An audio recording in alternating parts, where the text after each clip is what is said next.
Welcome back. Thank you for tuning in to the Rhythmic Resonance Podcast. This is your host, TR, and this week I sat down with Farch, aka Pope Farch, aka Rodeo Farch, aka the Montana Messiah. Farch has been involved in the hip-hop community here in Montana for more than a decade. He's performed sold-out shows across the state, as well as been hailed as one of the best Montana entertainers of his time. Jesse is one of the many people that have impacted the local scene in a major way, whether he likes to admit it or not. From his humble beginnings of creating beats in his bedroom at college and making some absolutely classic and hilarious music videos, to now being involved with patient care, traveling around the state DJing and emceeing for a variety of shows and events, to having some of my personal favorite moments and perspectives on the last of the Nobodies project. Jesse continues to impact the Montana community in many different ways, other than just being an artist. I really enjoyed this episode plainly because Jesse brought nothing else but himself and his love for hip-hop, and I really couldn't stop laughing the entire time because he's genuinely such an interesting and fun human being to be around. But before I say too much, here's Farch on the Rhythmic Resonance Podcast, episode number 5. At Area 41 Collective.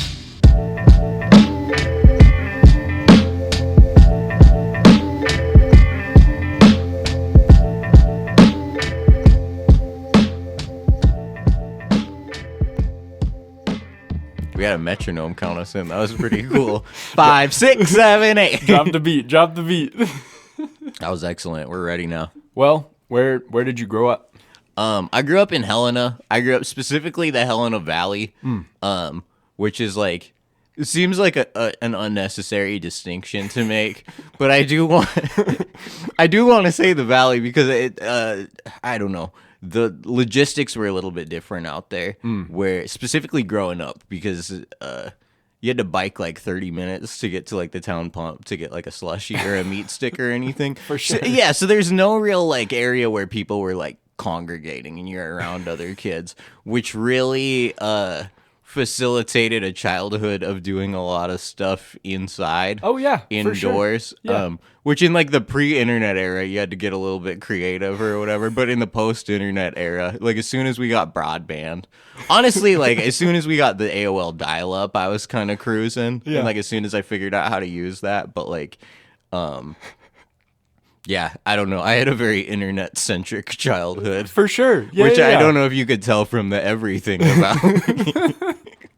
No, totally. Most 4chan dweller. Hey, that's cool though. I mean, like, Yeah. what were you into? You know, like, I mean, during like, that time. Shoot, I probably got like, so like, I had like a cassette deck when I was like 5, and I had this like Tim McGraw cassette, and I would just fucking run it back. Yeah. And play Mario Kart to that, and like Mario Kart on the N64. Dude, And great system. Yeah, I'd just be playing Mario Kart and listening to Tim McGraw, and then later I'm like barely answering your questions. Fucking RFK interview over here or whatever. Where did you grow up? I'm like, yeah, I had a cassette player. This all plays into who you are as a person, man. But yeah, so and then I'd like the Radio Shack stereo that was hooked up to the TV in the living room. So I'd like tape over or like tape song, like Nickelodeon used to play music videos all the time, which is something that I feel like kind of got buried. But like they'd play like Most Def videos on Nickelodeon and stuff like that in the 90s. And I wasn't like a hip kid by any means. I don't know if you could tell that from the everything about me also, but so I'd like it went from that to being like, oh, well, why would I just run the Tim McGraw cassette back when I can, tape this Smash Mouth? And then 100%. Yeah, because I didn't know how to get cassettes other than that. No, totally. And then would start taping them off of the TV, and then I got really into NSYNC when I was probably like 7 or 8. Damn. And that's what really started the like Like, from the time I was little, I would always tell people I wanted to be a singer. But as soon as I discovered NSYNC, that was when things kind of hit, like, a critical mass. And I was like, whoa, this is crazy. They've got, like, cool beats, and they're really good at singing, and they get all these girls, but they're also, like, not super macho, and, like, For sure. they just seem like they have a fun life, and they're always, like, this is awesome. I love this music. And then... And then I promise this is going somewhere. And it connects to your question. Dude, you're fine. And then I remember, like, me and my friends were all kind of jokers in elementary school. And my friend Connor, they would always have this bit they would do where they would pretend to be Michael Jackson in 4th grade. And it was funny as hell. And we'd all do it. We'd be, like, jumping off the swings. And, like, do the Michael Jackson. We'd, like, jump up in the air and you grab your crotch and you'll ow. And then I remember, like... One time, like, I would always do that at home, and my mom's like, oh, that guy you make fun of is on TV. And it was, like, the Michael Jackson 45th anniversary concert at Madison Square Garden, which I don't know if you've ever seen that, but absolutely worth watching on YouTube. If you, like, it's just, like, an insane performance where he brings out, like, Usher and Shaggy and Britney Spears, and, like, there's this part where, like, Shaggy is performing It Wasn't Me to, like, an audience of Madison Square Garden, but then, like, Michael Jackson is, like, seated next to the stage with Elizabeth Taylor and Macaulay Culkin, and he's just, like, in tears at how beautiful he thinks It Wasn't Me by Shaggy is. But anyway, I remember seeing that and being like, oh, this is so different than any other music I've seen. Like, this takes all the... Like, the vocal performance is so much more dynamic and fast-paced and all over the place.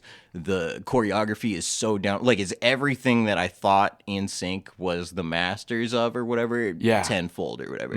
So, when I figured out how to use AOL, I had, like, 5 different email accounts, and I would write for this Michael Jackson newsletter when I was in 5th grade. Anyways, that's what I was doing on the internet as a child or whatever. For sure. It was the 12-year-old defending Michael Jackson from his allegations by other 12-year-olds. The Legion. Coming down on you. Coming down, yeah. But then from there, I'm sorry, I'm just, like, hijacking this. Dude. For all our listeners at home, TR sent me a little list of all the questions he was gonna ask. So I'm trying to connect the dots before he even asks them, which is really not the move, I feel like. But you're good. I'm gonna let you take you steer.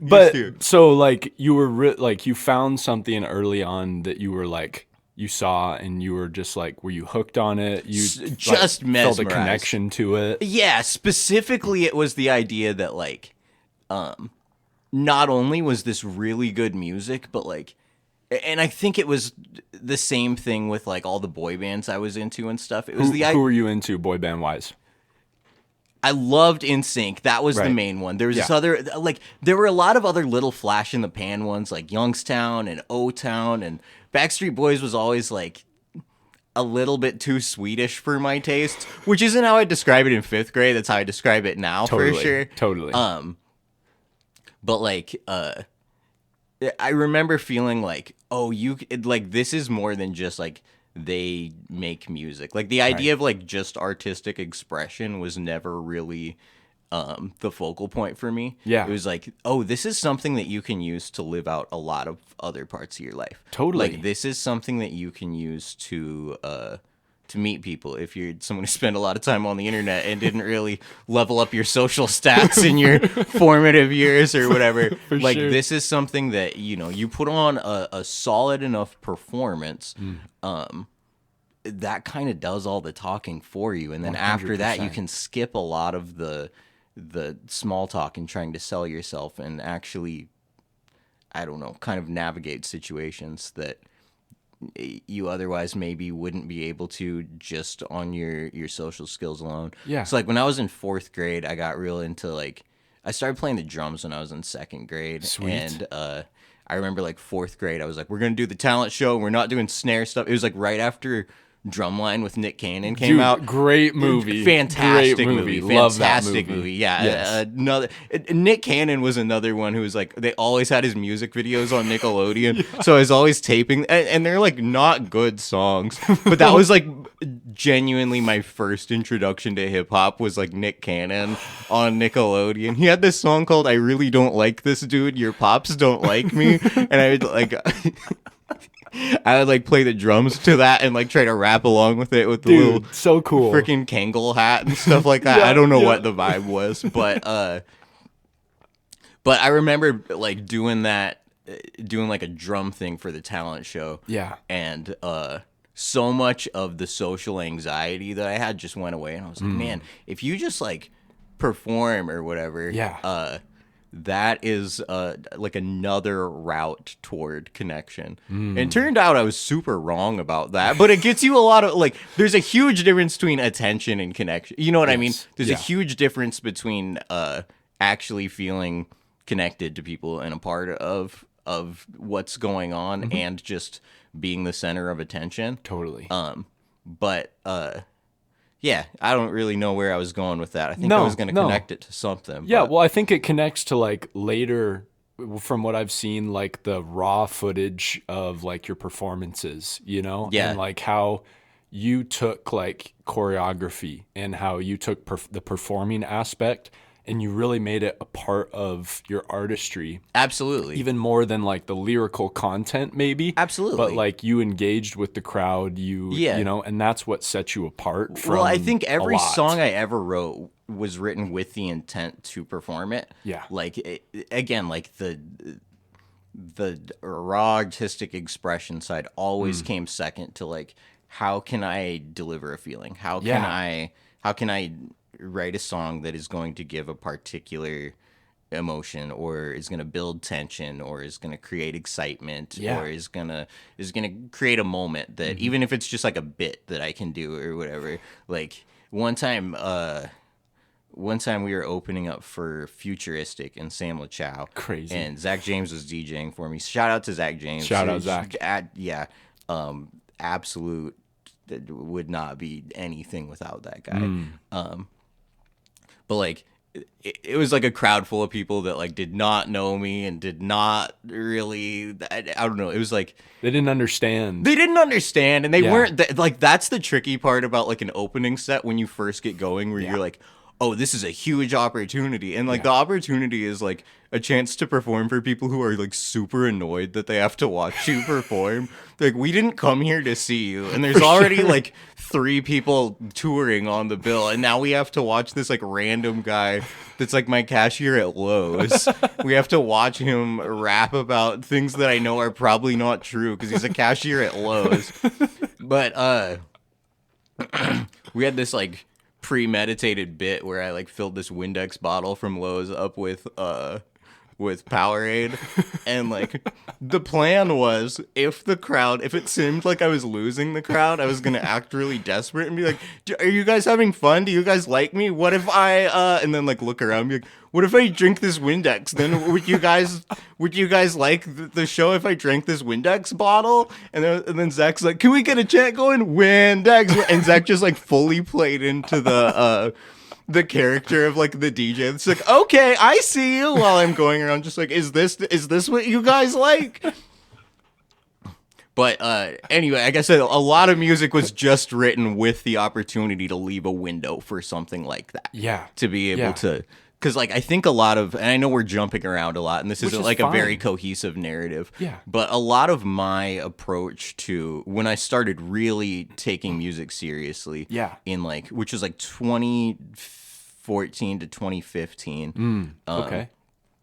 I was like, I don't know. I think I was like 23 or 22, and I kind of had this feeling of like, Drake was like enormous at that point.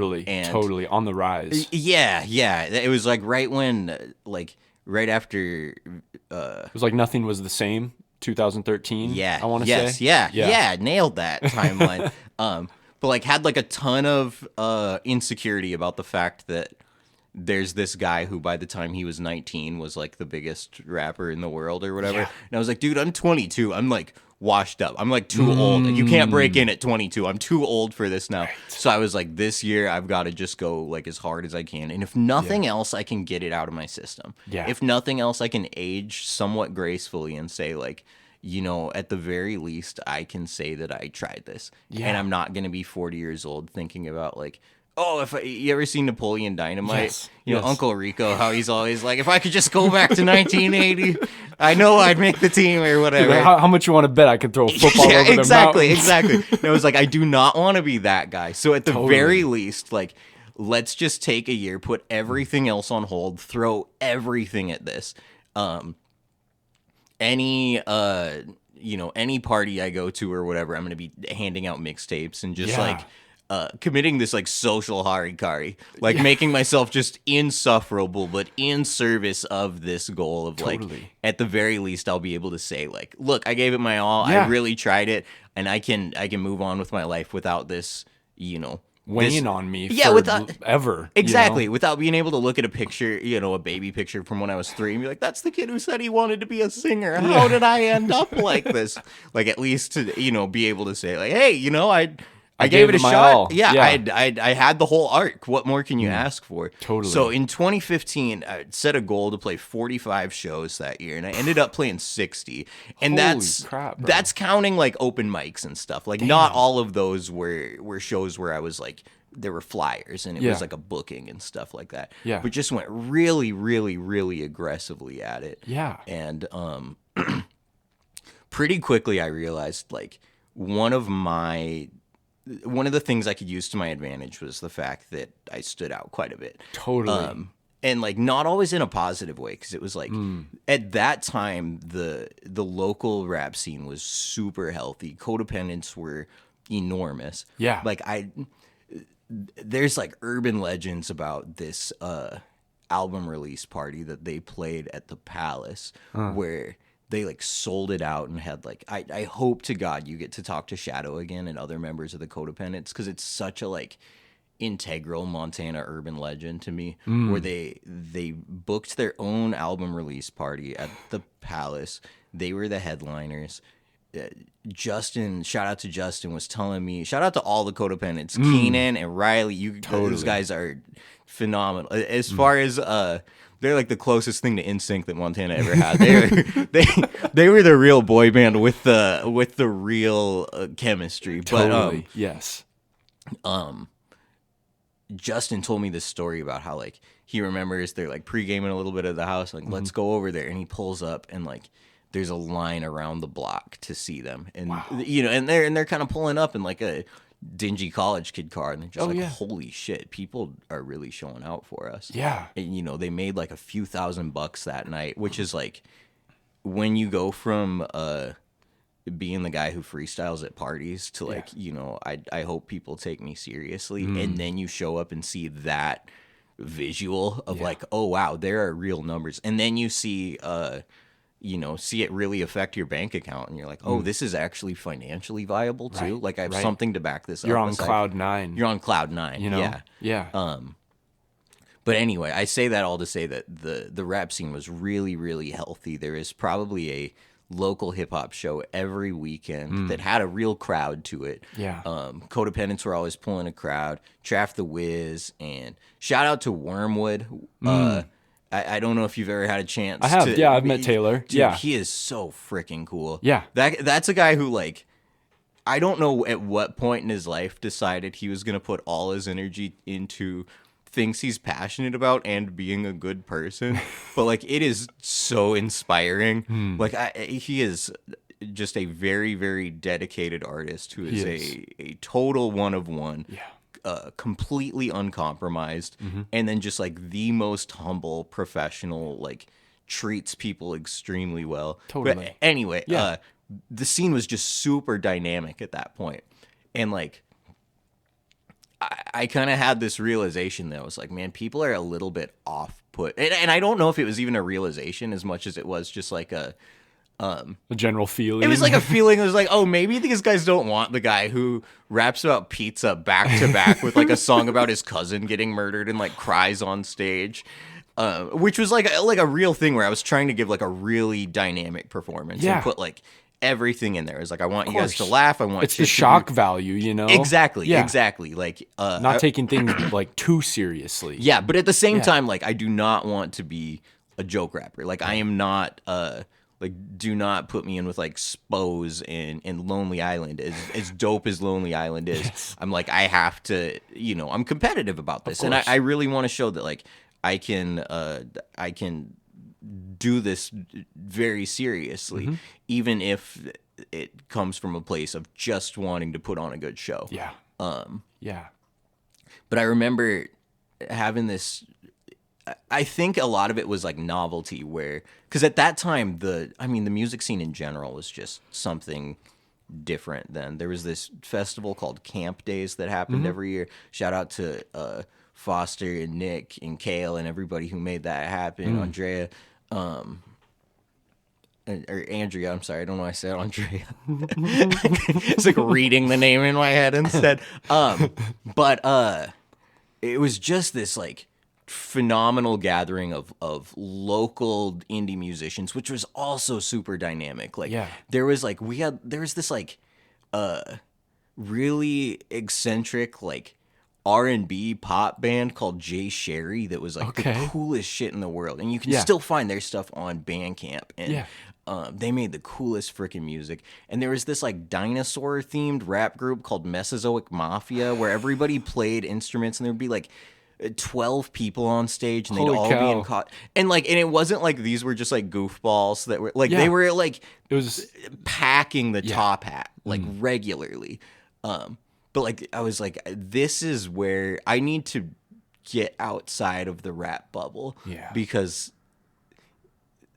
there's a ceiling to this. Like even how describe that ceiling, I guess. Like how did you discover that ceiling? Basically like you do a show with all the local rap guys and stuff like that, and you're like, oh, this is packed, this is awesome. You do it again and you're like, oh, this is packed, but it's packed with the same people. I don't feel like I'm expanding my reach or whatever. And also you're comparing, like, all due respect, you're comparing my bars to people who are better rappers than me. So it's like, this doesn't always serve me. Not everyone here is looking for the zany guy who does like arm curls with the mic stand while he's rapping or whatever. And the crazy fit, you know, absolutely. I've seen the outfits that you would pull up. There were a lot of props and things like that. And like I do a show with, like, I remember doing a show with Codependence one time, and like I was the smoke break set. I go on stage and everybody goes out to smoke, and I'm talking with Keenan after it. I was like, what happened there? And he's like, it's nothing, man. They just needed a smoke. And I was like, no, they needed a smoke during my set. Like there was a, you know, so I was like, if I'm not what that audience is looking for, I can stand out on a set list that doesn't have any other hip hop acts, and at least provoke enough curiosity for them to want to stick around, and then maybe the 3-piece band will be the smoke break set, but like I can get out of that, you know, get out of that cycle.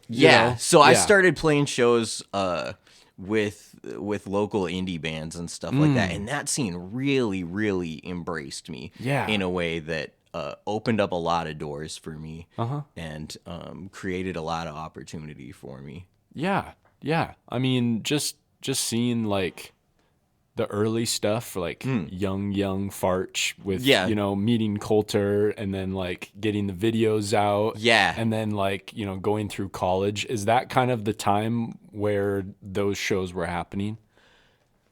Or was it a little? No, it after? Was after that. Okay. It was after that. So I dropped out of college when I was like 19 or 20. Oh, wow. And would just go over to my friend James's house and just freestyle with him and like try to make beats. And we didn't really take it seriously, but I remember feeling like this is so much more fulfilling.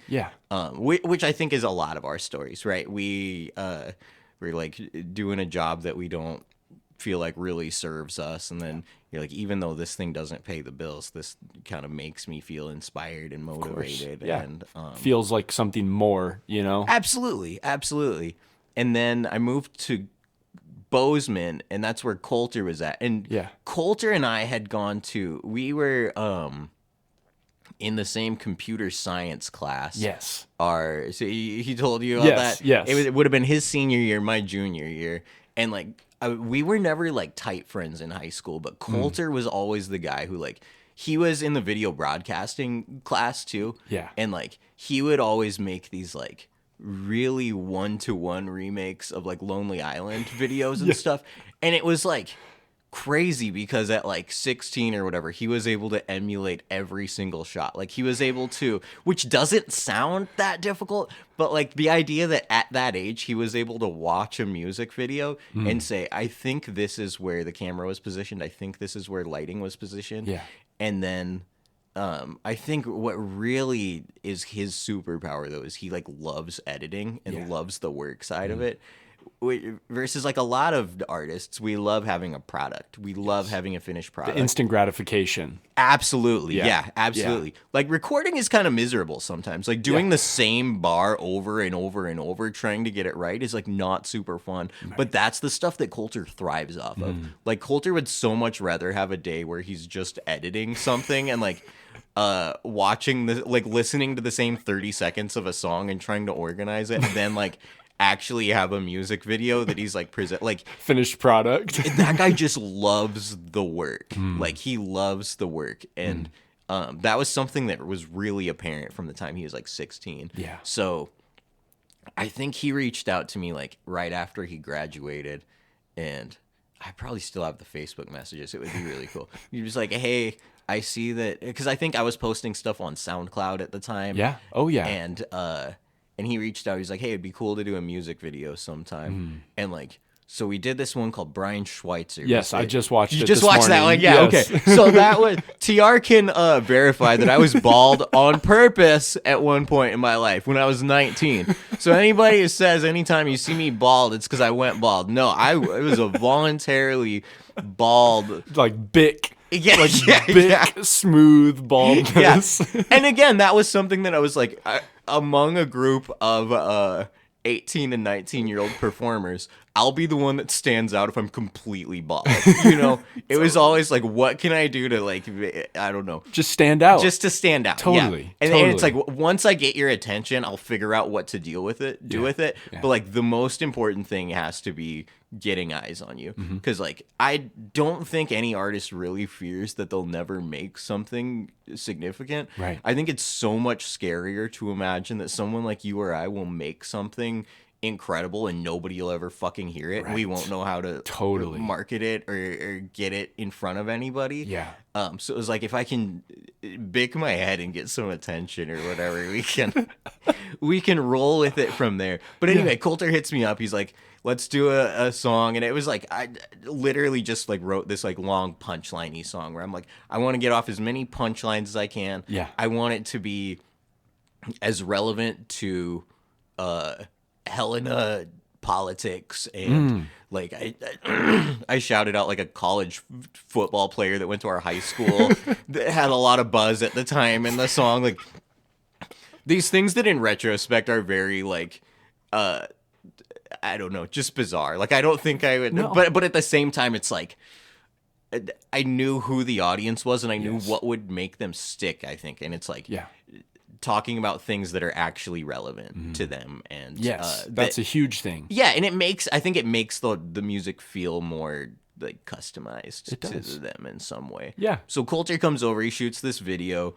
And we had no concept for the video. Coulter literally just documents how my room was decorated, which was like and like my like collection of like The Office DVDs, and like not in an ironic way either. Like it was like a flex. It was like an MTV Cribs. Dude, like, totally. I haven't seen that video in forever, but he's like, I remember him like panning over my like video game collection and stuff like that, and like. But we had like a lot of really good chemistry from there. So you could tell. I mean, even from that video and on, like you just see like you guys started working together so much more. Absolutely, even yeah. after that first video. Yep. And and I think it was Coulter's thing from the get-go is he loves working. Yeah. And one thing about rappers is we don't love working. Right. So it was really For sure. Some of us. Yeah, so I think some of us. I shouldn't I shouldn't stereotype so much about I shouldn't project my own experience. Too many blanket statements here. Yeah. Like, come on, who's with me? But anyway, I moved to Bozeman, and Coulter would always come over to my house and be like, all right, I'm not leaving until we make something, because I was so fucking lazy. But also, no, I wouldn't even say that, dude. I was, dude. No, at that time, like, literally all I did was worked like 12 hours a week, played video. Like, I had nothing going on. I was doing nothing. I didn't socialize. I hung out with my like 5 friends that I knew, who were all like recipients of like the presidential scholarship. Like, shout out to Aaron and Joe and Brendan Casey and Joel, everyone I was hanging out with in Bozeman at the time. But dude, I did nothing. Like, I was absolutely like the dirtbag bum in the group. And Coulter would come over and be like, you should make a song. And I'd be like, I was like a very trolly, angsty, I don't know what you'd call it, but I'd be like, I was telling you about this a little bit before, but I was like, oh, let's just make the dumbest song I can and see if you can make a music video out of it. So I made like All I Eat Is Pizza. And like at that point I'd like wiped my laptop, and this like strange guy had convinced me to put Ubuntu on it, like the Linux operating system, I believe, the Linux operating system. Yeah. So like couldn't fucking run anything. There wasn't Windows or iOS on this laptop. And I was like, dude, why did I? He was like, no, it's gonna change your production game. Because that was when I was trying to like, I was like, all right, I don't think I have the leverage to be a rapper, but I can at least make beats for rappers. Yeah. And then I ended up just like making beats for myself, because I was like, this beat is too good. Nobody's as good at me as rapping, so I don't want to give it to anybody. So I made All I Eat Is Pizza on this Linux bad laptop that couldn't run any synths or anything. It just had this like 808 drum machine. So that's why that beat is so simple. And then like had like a Casio keyboard, and was recorded it all on like the cheapest microphone, which is why the like quality sounds like it's coming from like an Xbox 360 headset or something like that. Coulter comes over and he just has all these freaking ideas. He's like, all right, we're setting up a green screen in the garage. And like, so, but like Coulter was saying that like we called and ordered a pizza, made the beat, wrote the song, recorded it, and then we're shooting the video by the time the pizza came. Like, it was that, and that video, as stupid as that is, ended up being like my business card.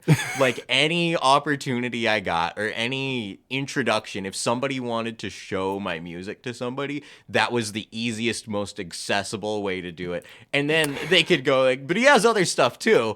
Or like, oh, I want to see some of his other goofy stuff. Yeah. So that ended up being like such a advantageous thing for me to create, and it was all because Coulter was like just constantly demanding that I do something and don't just like rot my potential playing GTA 5 back when it had like the multiple discs, because it came on the Xbox 360 or whatever. For sure. Like. Before we jump into the next part, like the very first time I even heard something by you was All I Eat Is Pizza. Yeah. 2020, I'm sitting on the block in Ryan Deal's house. And oh shit, shout out to Ryan Deal, shout out baby. to Shout out Deal. to the real deal. Ryan Music, baby. I'm sitting in the block at his crib during like kind of pre-COVID. Yeah. And he's like, yo, you ever heard of Farch? And I was like, no. And he's like, let me show you this guy. And I'm like 2 years into rapping and stuff. And he shows me that. And then he says literally what you said. Like, yeah, this is him, but like he has other stuff too, you know? And it's just, but it's crazy how like that becomes like something that happens so quickly. Yeah. Can become something so like like long lasting. Absolutely. And which is really jarring, and like that's one of the things that like I really wish I knew earlier on. Any corners you cut making a music video will stick with you 10 years later, and any like effort that you put in will still be paying off 10 years. You know what I mean? You will compound interest on anything that you really work hard on and are proud of like years and years later. Yeah, and just opening yourself up and like not having an expectation necessarily, but just being creative and just like letting things flow. And it's like, it just flows. Absolutely. And then it becomes something important to you down the road. And you didn't even have to like sit down and overthink it, No, and to be fair, that's because Coulter sat down and overthought it. Like, so much of like my success that I had is because Coulter put a lot of intention and work in and was able to repackage my brand of idiosyncrasy and on the fly extemporaneous performance or whatever. So much of it is because Coulter like saw a vision for that and figured out how to package it and present it in a way that worked. Yeah, that's great, man. That's really cool. So like that, you said that you were kind of like the bum.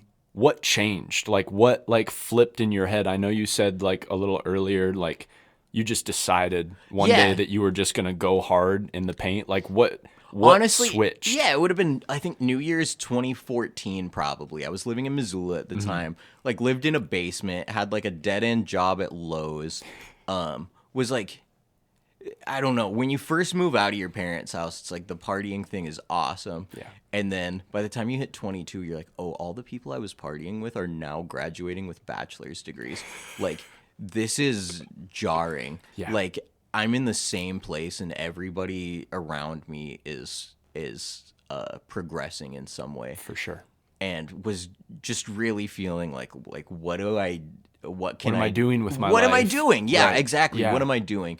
And my dad had worked at a mine from the time, I think from like the late 80s. My whole life he was working at a mine.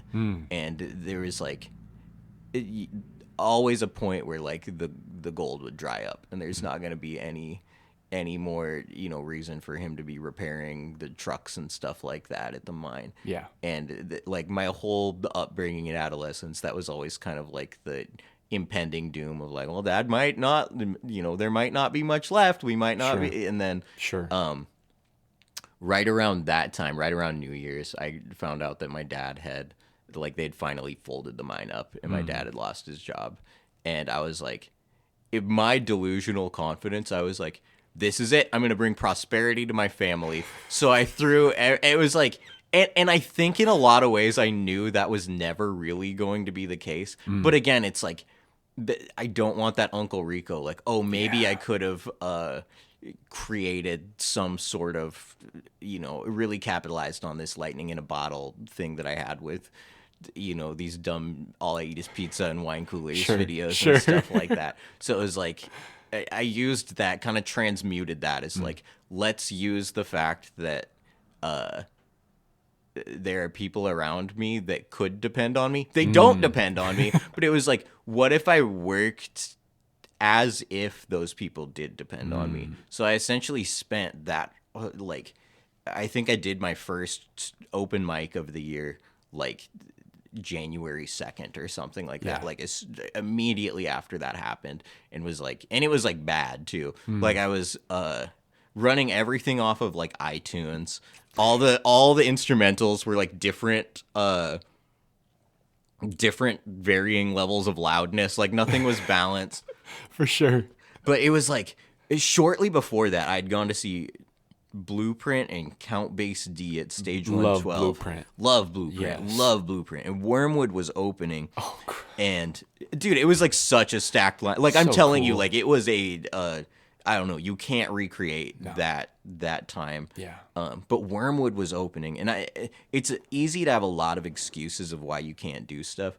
Like, I always thought that, like, when I start performing, when I'm a rapper, I'm gonna have this Kanye West level stage presence. I'm gonna have this excellent DJ, and I'm gonna have lighting and all this stuff. And I went and saw Wormwood, and he just had his laptop plugged into the PA and he crushed it. And I was like, dude, you actually don't need any of that stuff, huh? Like the move is to have no excuses and just do it and figure the other stuff out afterward. Yeah. But like, just go. So that was like a hugely inspiring thing to see. Wormwood opening for Count Bass D, from who's got like a iconic legendary feature on the MF Doom Food album. Like this is like an actual slice of like history. Yeah. And blueprint. And then Wormwood's up there like switching songs on iTunes on stage. And I was like, so that was kind of like the calm that added to this like feel of like, all right, no excuses, just throw everything at it, just go for it, just throw yourself out there and see what happens. And take every single opportunity, say yes to every single opportunity. Yeah, I mean, and it shows. You plan on 45 shows, you did 60 shows. It was just like this rise of just like when you put your mind to it, and you really like formulate it, it happens. You know, absolutely. It speaks to that like mindset aspect of things. It's kind of like I hate jumping off docks. I'm not a good swimmer or whatever. Feel that. Only way I can do it is if I close my eyes and distract myself with something, and then just like all of a sudden you're in the water. And that's how I approached it. Was like, all right, don't think about anything, just turn the key, get in the car, say the thing to the talent buyer or whatever, and like next thing you know, you're on stage, and now you figure it out. Now's where you put the plan together. Totally. When you're already in that situation. Otherwise, you'll overthink it. Like right. I'm on stage. Now I figure out what the hell I'm gonna do. Right. And then you just like start doubting everything, and you just freak out, freeze up. Exactly. Right. Yeah, it's not worth it. Just throw yourself in those situations and see what happens. Beautiful. I love that. So from that point, what happens next? Like after you feel like you hit that ceiling and you started working with not just like rap shows or rap performances, rappers. Like where did your journey take you next? So my thing was, I remember seeing this, what I kind of thought of as a ceiling, which, and to be fair, this was like a narrative that I had where I was like, at a certain point, you just know all the talent buyers in the state, and you know all the booking agents, and you're opening for every touring show, and you have your circuit or whatever where like I would do a show in Bozeman, a show in Missoula, and then maybe one in Great Falls or Helena every other couple of months. Which is absolutely crazy to even think about, man. You're being very humble with the way you're talking about this, but like that's something that thinking about now, it's like that you're right. There's no way. Yeah, like, it is. You know? It felt like an accessment. And it felt like, especially to be able to go to a town I didn't live in and to be able to really bring people out. It was cool. But that I watched so many other artists go through that same thing where it's like, I just want to follow my dreams so bad, and then you start doing it and you see that success, and then all of a sudden, like, you're climbing this ladder, and all of a sudden there's that next handle on the ladder isn't there, and you're like, dude, what do? I can't open for Afro Man again. Like, what opportunity do I have? So I was like, I gotta move to a city where I can make this happen, right?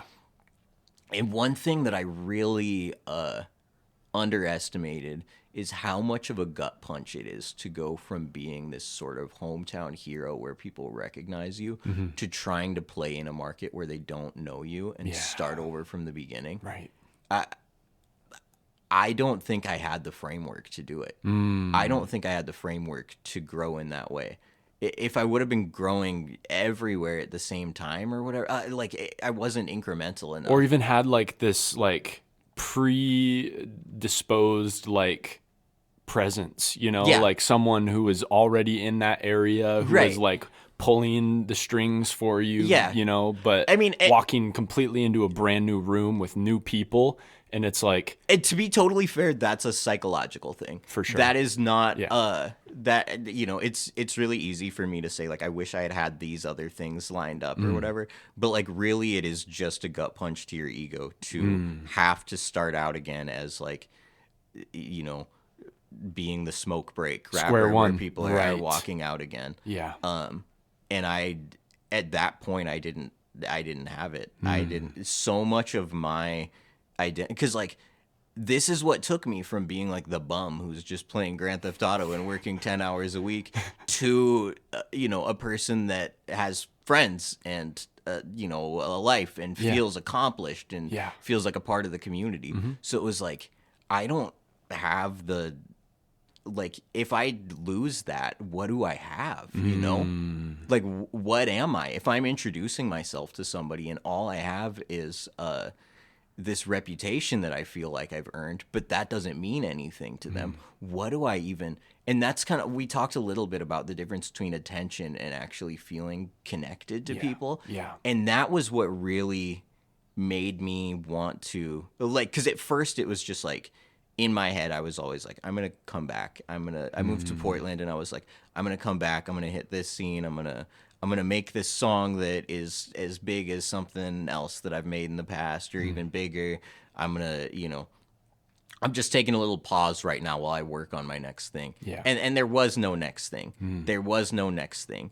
And so it was like this period of like not being able to, I don't know, not having this thing that I essentially used since I was in 4th grade as my introduction, as my calling card. So it's like, what are you when you're not the entertainer? Yeah. Like what value do you bring to the world besides your ability to captivate people and to provide a show? Sure.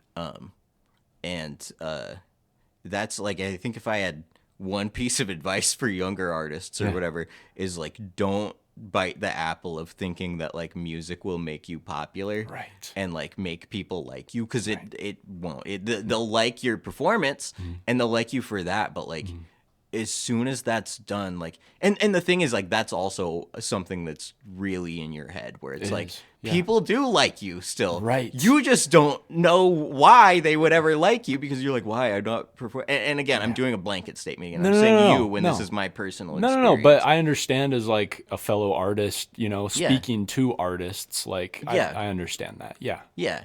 So, I had to spend quite a bit of time sitting with that and feeling uncomfortable and actually trying to answer that question. What am I when I'm not providing some sort of entertainment and when I'm not pulling people in and when I'm not, when I'm not the show. Yeah. Like, and luckily through hitting therapy very hard and journaling a lot. Yeah, and, man. That changes so much. It does. Gets what's in your head out of your body. Just really going in and throwing everything at that and being like, dude, I need to get all the ugly stuff inside out. Otherwise, I'm going to carry this with me forever. Yeah. And really just trying to take inventory of like, who am I and what kind of a person do I actually want to be? Yeah. And that's like such a slow build to that sort of affirmation again, where you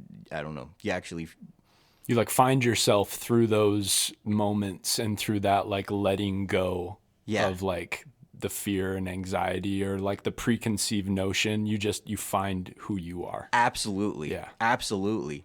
And one thing that really brought a lot of intent and purpose to my life was like I said, I was like a big video gamer nerd when I was younger, right? Yeah. And I had gotten a job at St. Pat's Hospital in like 2016, like right as soon as I was getting burnt out on performing. And I was doing food service there, like the food and nutrition service, and I loved it. I absolutely loved it. I applied for a job as a dishwasher because I didn't have any relevant skills because I'd gone straight from retail to making music money, which is like such a fucking difficult thing to explain in a job interview. Like, no, I was rapping during that period, but like now I'm not rapping. And they're like, oh, and like, no, just like in here though, just in Montana. Like I was just rapping locally. For sure. So like didn't have any relevant experience, applied for a dishwashing job on Craigslist, ended up working at that dishwashing job, ended up being in the kitchen at the hospital, fell in love with patient care, And still in my head, it was something where I was like, this is just something I'm doing until figure out the next ladder grab. Absolutely, yeah. This is something I'm doing between my local project and my like huge thing that's gonna take me everywhere. Yeah. And anyway, I got a message from a friend that I used to play video games with when I was in middle school. And it was a screenshot of a conversation he had on a different video game with a different guy. He's playing like Hearthstone or something like that. And he was like making small talk with a guy playing some nerdy card game or some nerdy RPG. Yeah. And he asked the guy where he's from. He said Missoula. He said, does the name Farch mean anything to you? And that guy said, I've never made it to one of his shows, but he's got a good reputation here as a guy who really puts on a good performance. But I was in the hospital one time, and I recognized him, and I didn't say anything, and that guy took really good care of me.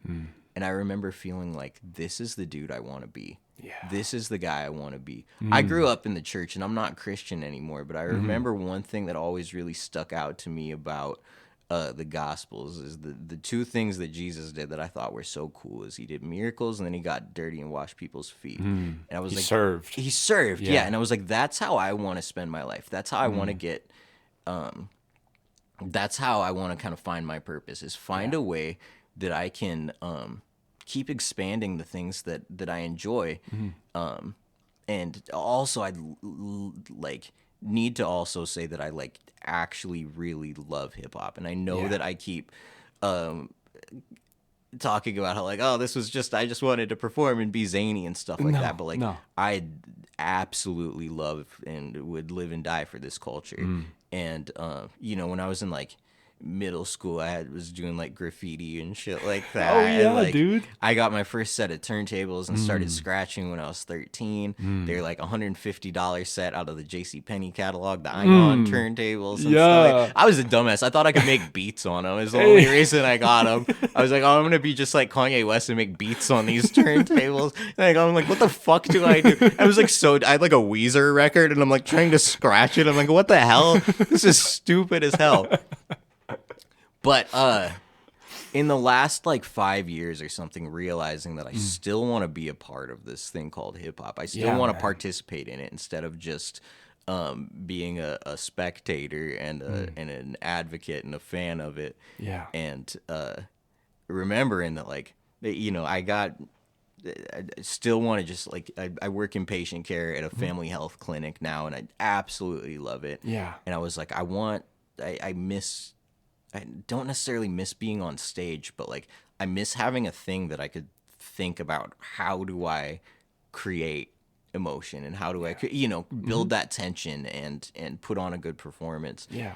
And I started, I don't know, I was thinking about what did I need when I was coming up and stuff? How can I maybe be that to other artists or whatever? And I was like, man, I got these freaking turntables.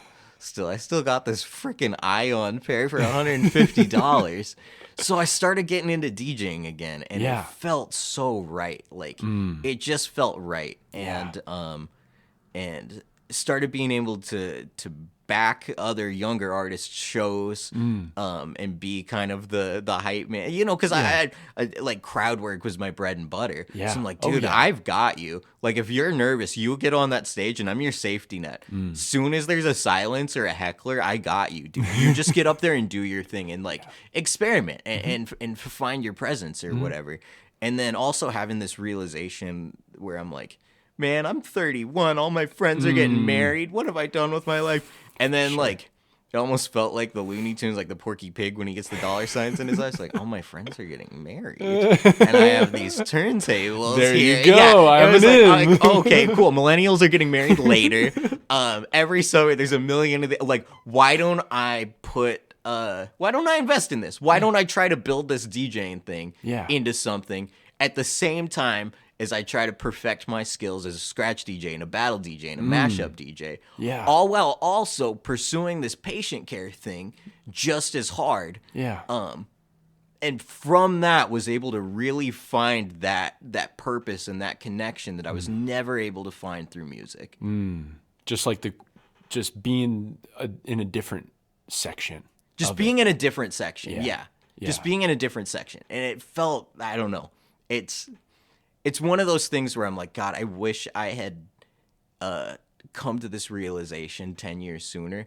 But then you're like, I it wouldn't be the same. No, and you had to Right. go through those You things did. you had to actually like look at the empty spaces and find what was missing to search for that thing. Exactly. You know what I mean? Totally. And like just go through the journey. Like that's what like the end goal is it's not really about the end goal, but it's about like the journey through it and how you got there. Absolutely. You know, that's what you remember the most. Absolutely. Yeah. No, dude, that's great. I mean, it's cool just to see like that beginning of like, this is what I think I want.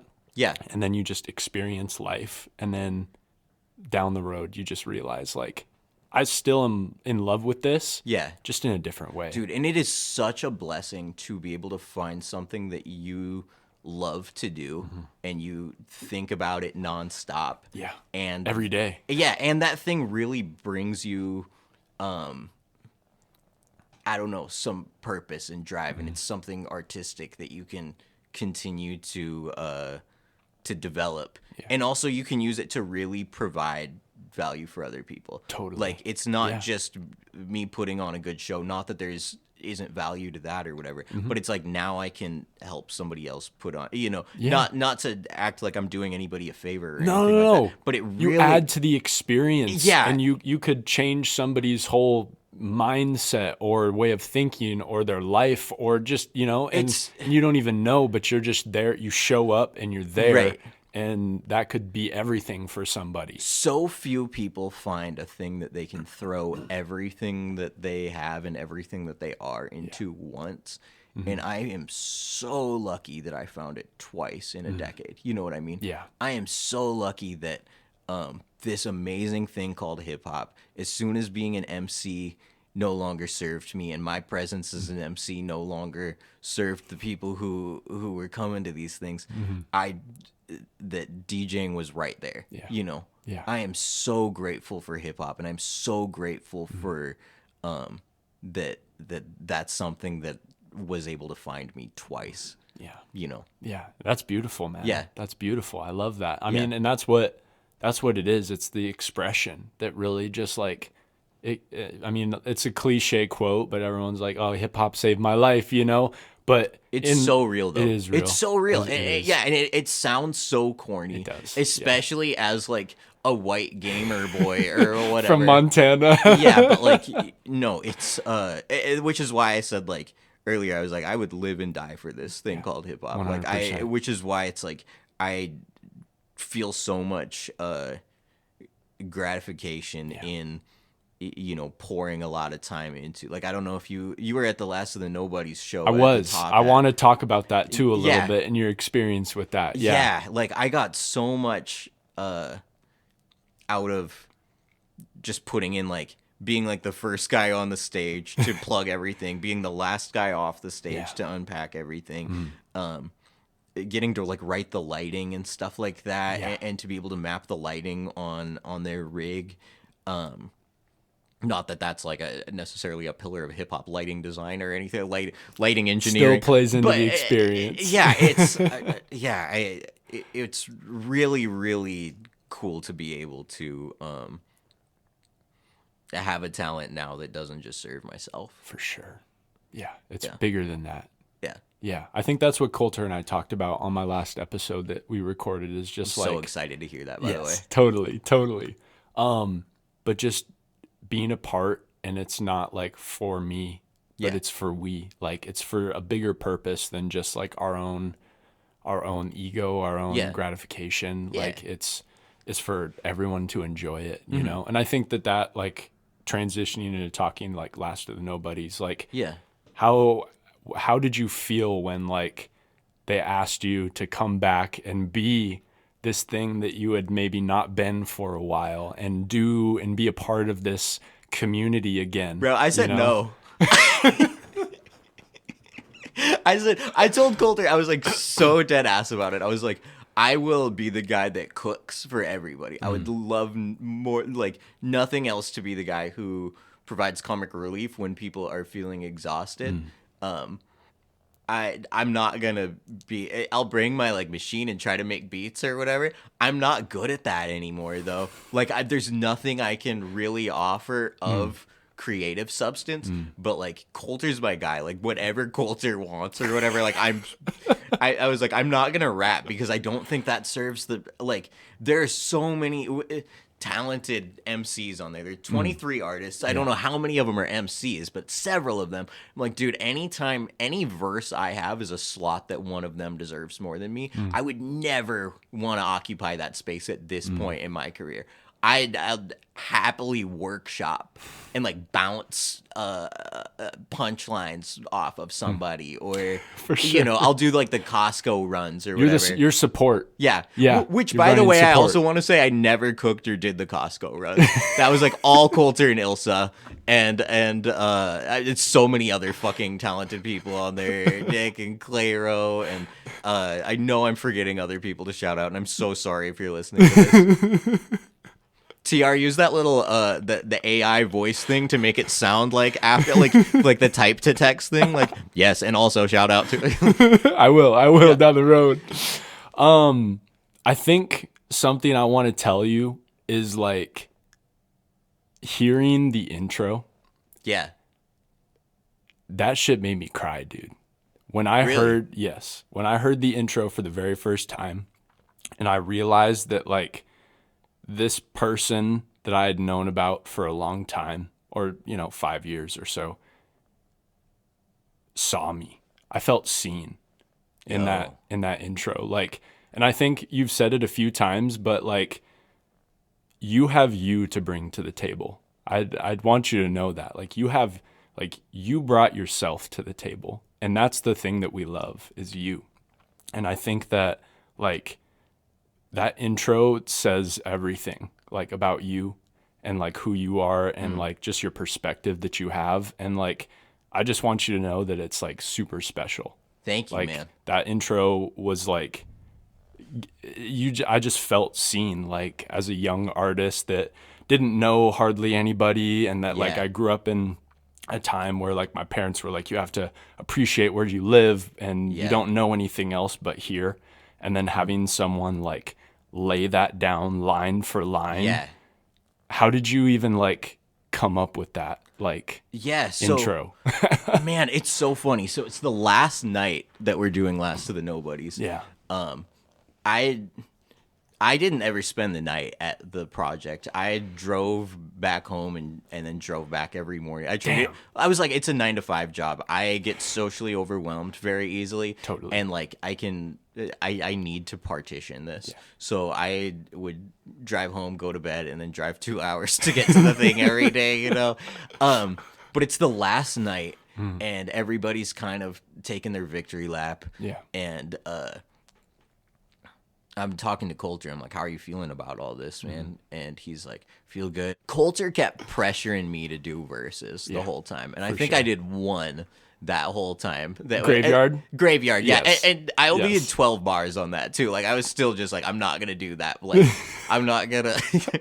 Which I loved that verse man. As well. That was such a great verse. Just like the camaraderie of connecting with the other artists and like shouting them out. Like that's a cool part of hip hop that like a lot of people don't really. Also, I think stitching that love for wanting to talk about Montana politics and local politics and whatever I do into that felt kind of funny. Totally. You know, there's something that it felt like very you know, like everything leading up to that. It was like this is Farch just in a more like leveled up, like Super Saiyan, you know, dude, and mode. It's so funny because it was the same exact experience as like the All I Eat Is Pizza thing, where Coulter like found me somewhere and like pushed me into the room, and he's like, I would just want to hear something. We don't have to keep it, but like you have to write something or whatever, and like just like pressured me into doing it, and like I love Bert so much. That is absolutely another dude who like just chose to dedicate a lot of time and energy to his talents and his passions, and then also to like being a good person. And when I say being a good person, I don't mean in this binary of like there are good people and bad people, but like really just trying to figure out how can I take the best care of myself that I possibly can and level up the things that I'm interested in. And like, I don't know if Coulter talked to you at all about, he was super into bird watching the whole thing.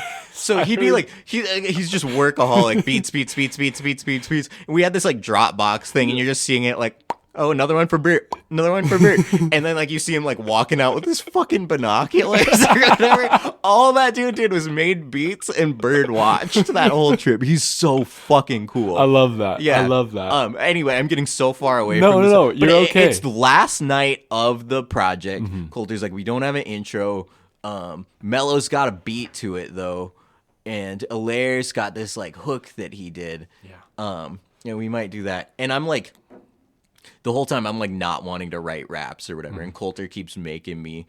And so I'm doing like I'm doing the thing where I like search buzzwords in my notes app, and I've got like 600 notes in my notes app going back to like 2016 or whatever, since I got an iPhone. Yeah. And I'm like trying to find like some old verse that I can pretend I wrote that day.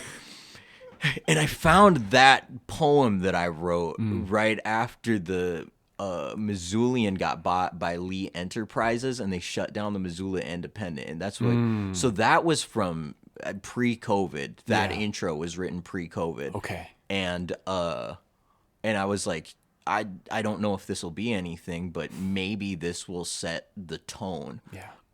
Or at least be the first. And like it'd be the first voice that you hear on there. Yeah. And so we went into the booth for like the third time in the 10 days or whatever. It's just me and Coulter in there. He gets me in the little closet or whatever. Yeah. We record the thing. He directs me the whole time. He's like, I want you to say it with this pacing, and I want you to give this little, like, very, very laser focused, intentional. Yeah. And then we walk out with it. The outro, which I think is what you're talking about when you said you felt really seen as an artist.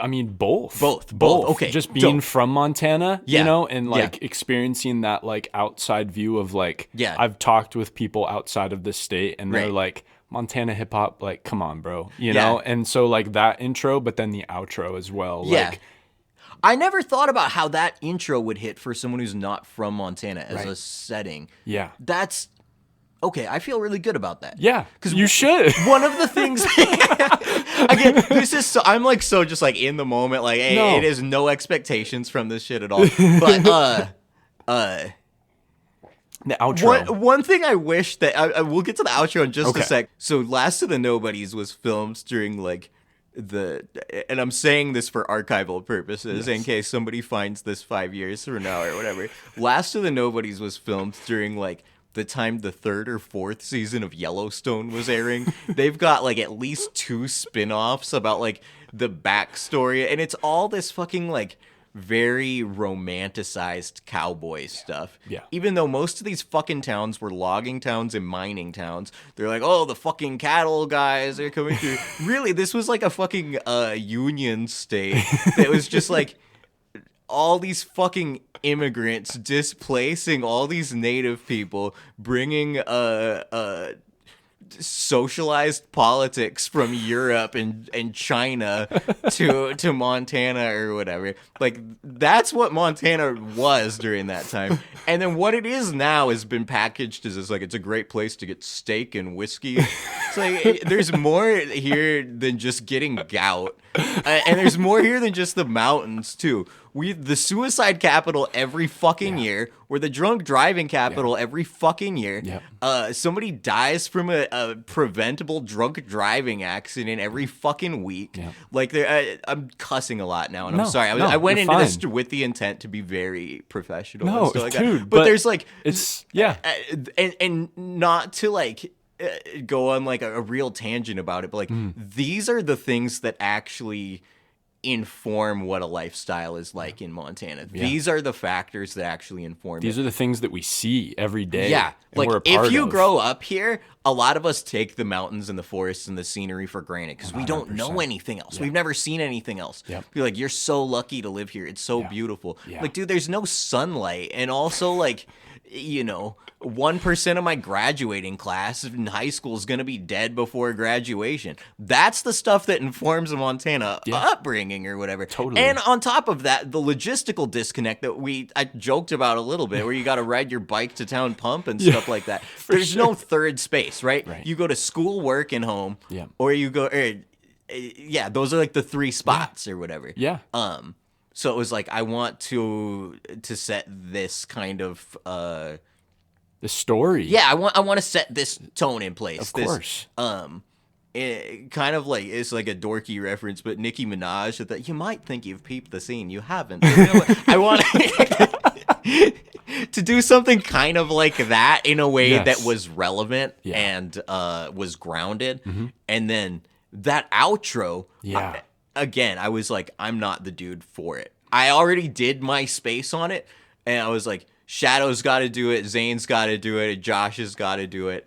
And then, so I go over to Josh's house. He's like, you got to be the guy. Yeah. So I wrote something from the perspective of myself, honestly. That was really not trying to be like based, like, I come from where they blank, blank, blank. I was like, no, this is literally just my experience. Yes. Growing up, and you're the kid that gets made fun of and dunked on for wanting to be a rapper, but whatever, you still do it. Yeah. And then you save up, get yourself a mic, and find some beats on the internet. And now people are actually starting to like it, and it feels good. And then kind of taking it full circle to like, these are some criticisms of the Last of the Nobodies project, and I would like to address those in a way that makes you feel seen, where I'm like, this is not a slight to anybody that you weren't included. There was some intention. This was kind of supposed to be some School of Rock type thing, where you get, some old guard beat makers and producers and stuff like that. Like, there were so few people on this project that are like grandfathered in rappers. Most of these people were haven't had their big moment yet. And this was an opportunity to have that moment. Mentors and mentees to connect. And I really wanted people to walk away with that felt some type of a way. And then and then I remember Josh being like, that was it. That was it. And I still thank you for your kind words about it. Of course. I've gotten a lot of messages from people I don't know, like randos, about I would have killed myself if Kid Cudi had passed away, and how seeing people my age felt by that. We're like, all right, I kind of get the XXXTentacion standing a little bit or whatever. For sure. And then kids Jobo's age or whatever, where he's like, I'm like the unk when I'm with Jobo. I'm like, you got to get a fucking second career, or a second stream of income. You need to, just like all this unsolicited advice. And he's telling me like, Juice WRLD is making $250K a feature. Like, that's awesome, bro. You need to get a second stream of income. You know what I mean? Like, really trying to safety net, really trying to make sure that he doesn't, which is like, so Jobo is like immensely talented and is like going to take it so much further than I ever was able to, and I have nothing but extremely high expectations and hopes for him, regardless of what he ends up in. 100%. He's an extremely smart, driven, talented, charismatic, kind young man, extremely mature for his age. 100%. Not for his age. He's extremely mature, and I know he's going to do a lot in his life, and rap is one of those things, and I can't wait to see where he takes it. Facts. Facts. It's beautiful. It's beautiful. But yeah, man, I don't know. Just like that experience, just being able to see the perspective from someone who started just like making stuff in your closet or your room, and then like becoming this performer and entertainer at a very high level in Montana, where a lot of people, I don't even think, have reached that point in ceiling, at least. And then being able to come back and like just shed your perspective and shed like everything and just like be real and talk about that is just like, that's beautiful. I'm really lucky. I'm really, really lucky. Because like we talked about a little bit, it's so tough to come back from, coming out on stage to people chanting your stage name and stuff like that. It is so, it's almost like what I imagine coming off of like a very strong drug is like, where you're like, why would I ever not want to be that high? Right. You know what I mean? Yeah. I'm extremely lucky to have had that experience and to have been able to leave it with some degree of grace. Yeah. And extremely grateful that I've that experience has been able to shape my perspective and who I am in some way. I guess so. Final like thoughts or questions. Like, what? I know you had mentioned it before, but like, what advice would you give somebody who's like looking to grow, looking to find themselves, looking, Man, like, that's crazy. I need some unk advice. I can't be that guy. I can give like young artist advice. I can't give like, that's crazy. In the best way you can with what you feel like if there's something to. you are very, very ashamed of, find people that you can tell that thing to. Really. Yeah. If there's something that is your skeleton in your closet that makes you feel like you are not worthy of being loved, find people you can tell that to. Get that out. Yeah. Put perspective on that. If you ever find yourself saying the phrase music is my therapy, you should probably just go to therapy. 100%. 100%, dude. Yes. Yeah. I feel it. Yeah. Yeah. And again, this is not advice to somebody trying to find themselves. Get a second stream of income. Get a second stream of income. As an independent artist, you need to be able to finance your own tours. That's going to be everything. Touring is going to be everything for you. Being able to market yourself online is going to be everything for you. The age of somebody discovering you and signing you and giving you all the money and doing the legwork is over. It's a lottery now. Like one in 10 million artists to actually end up with the Billie Eilish treatment. You gotta fucking finance your own shit. Yeah. Find if you're a young kid that is starting and you want to be a very successful musician and artist, plan on putting as much time into something else that you are in control of your stream of income that you can use to finance your tours. Totally. Like and to be able to buy that merch, because you need to be your own initial investor. Yeah. Which I realize is not the answer to the question. No. But I think that's very relevant to Yeah. our situation here in Montana, where there is not that structure, Yeah. and a lot of artists have to do things themselves. Yeah. So I think that's great advice. Yeah.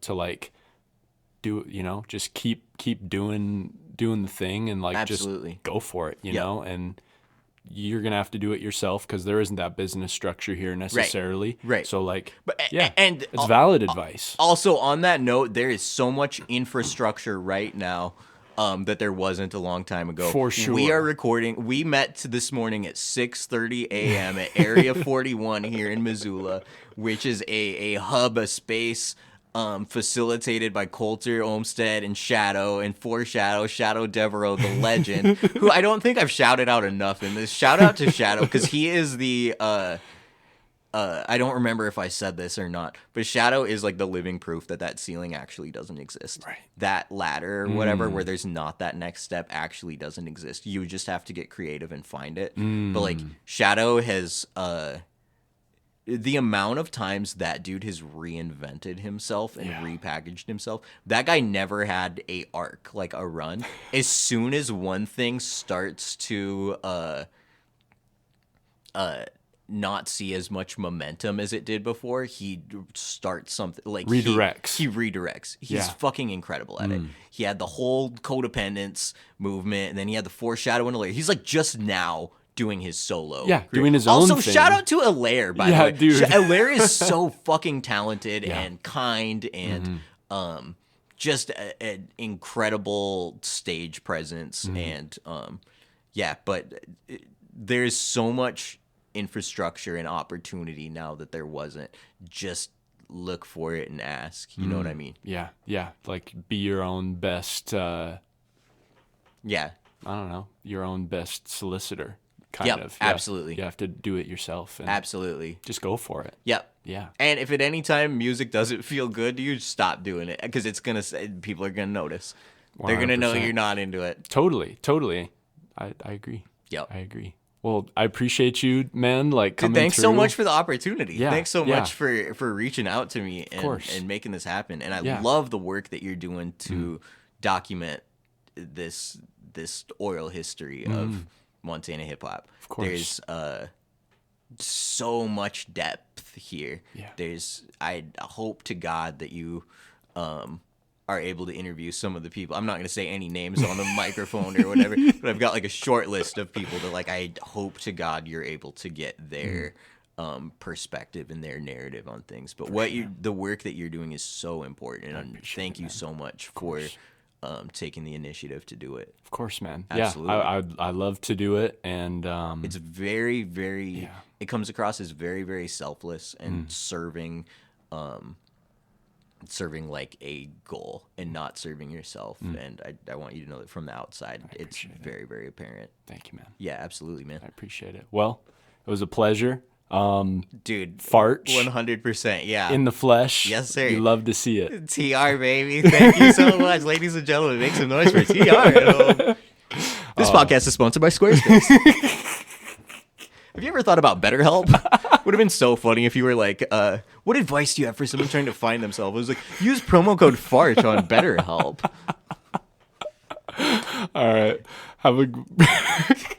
I got to drive back to Kalispell. Thank you so much again. Thank you, Coulter, for letting us use your space. 100%. Thanks, Coulter. And Shadow. All right. Coulter and Shadow. Cool. Love you guys. Love you. Thank you. Peace.